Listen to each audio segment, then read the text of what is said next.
So what my brother's saying may be true, but my methods will leave you black and blue. They are the nice ones, but me not so much. But I won't kill you, not as such. Now I'll just make sure you live to regret it. The Legend of the Teenage Mutant Ninja Turtles, Part 1, Chapter 34, Robots. Written and performed by Joseph Chambers and based on the original Teenage Mutant Ninja Turtle comic books created by Kevin Eastman and Peter Laird. Meditation had proven itself to be a pleasantly relaxing experience for April O'Neil as she felt her troubles with homework and bullying at school and her unsympathetic parents melt into nothing. She was the least tense she had been in a very long time. Raphael was not having a similar experience. He was impatient and found it boring. While it was healing his wound, albeit not as well as it should have done, his negative energies were too strong for him to relax properly. The session was interrupted halfway through, however, by Michelangelo arriving back early from training with his brothers. "They found us!" he screamed, ramming the door open in a panic-stricken way. "The robots have found us!" It took April a few moments to react, and she still wasn't sure she understood. What do you mean, the robots?" April inquired, baffled. Michelangelo was so desperate to tell the story that it came out as one long word with the speed at which he spoke. "Danny Lee and me were found by the robots and other after us, and they may have reduced... Try one word at a time!" Raph said loudly and impatiently. Master Splinter could not help but wish meditation could work after one session. It would solve a lot of disputes amongst his sons. Michelangelo was now out of breath and could only manage every other word. "Robots everywhere." He caught his breath for a few seconds and then said, "Like the ones from the drawing at the evil place," before continuing his desperate gasps for air and propping himself up against the door frame. "Arm yourselves and get as far away from the lair as possible. They must not find this place, and if they can track the so-called mutagen, we can lead them away from here," Splinter commanded with great authority. "As for you, young man," he barked at Raphael, "unless you have healed, it is better that you stay here. It is not safe for you to attempt fighting." Raphael began to retort loudly, "Oh, like I give her!" He was cut off by his dad tapping him on his tender wrist rather lightly. "Ah!" He cradled his withered and restrained right arm. "That includes fighting against my instructions. Stay here and rest," Splinter boomed. Raph muttered, "Hi, Sensei," and grimaced in agony.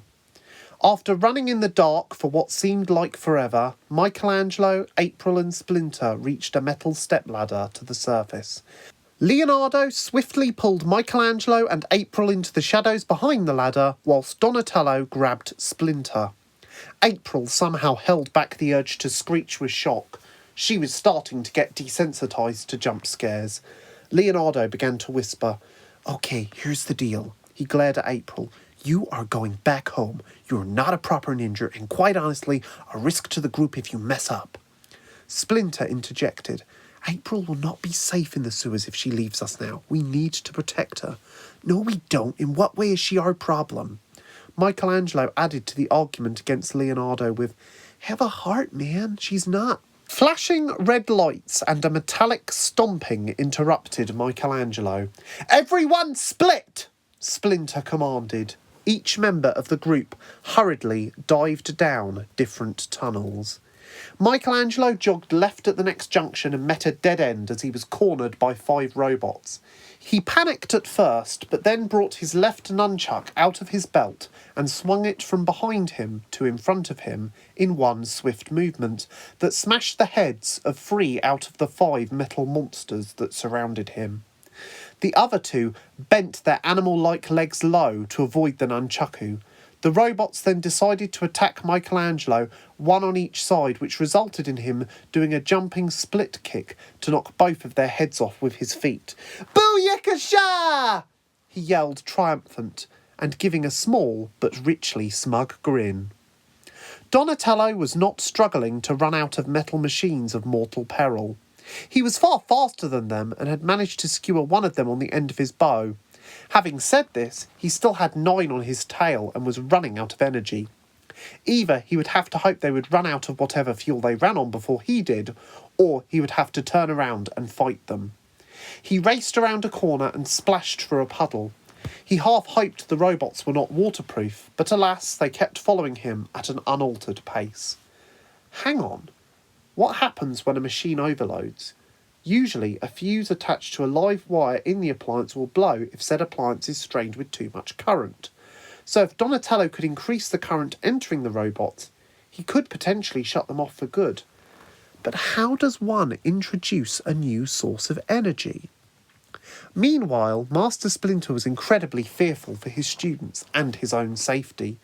He knew that they not only had to deactivate the robots down in the sewers, but also make sure TCRI were unable to manufacture further robots. He had managed to skillfully use all 10 metal throwing stars he kept on him at all times to stop the function of the robots by severing their antennae. Whatever they were, they must be receiving instructions via radio waves. With being a ninja came a great sense of awareness for danger signs. Often, Master Splinter could sense objects coming towards him through very slight sounds or vibrations in the ground or air. This helped when enemies attacked from behind him, from the shadows, or were otherwise unobservable. He really wished his sons to one day possess such power. He had once told his sons it was like having a spider sense. They had gawped at him for making a nerdy reference, to which he had replied, "Dads are allowed hobbies too." His sense indeed came in handy that evening as one robot leapt from the darkness behind him. He was able to deliver a swift and powerful back punch to the robot's head, which dented and weakened, followed by a second back punch with the opposite arm, which shattered the head into chunks of metal, shards of plastic, and pieces of glass. "Nobody, not even machines from the pits of hell, will destroy this family!" Splinter shouted at the remains of the robots, before becoming very self-conscious of the fact that no one was with him to hear his threats.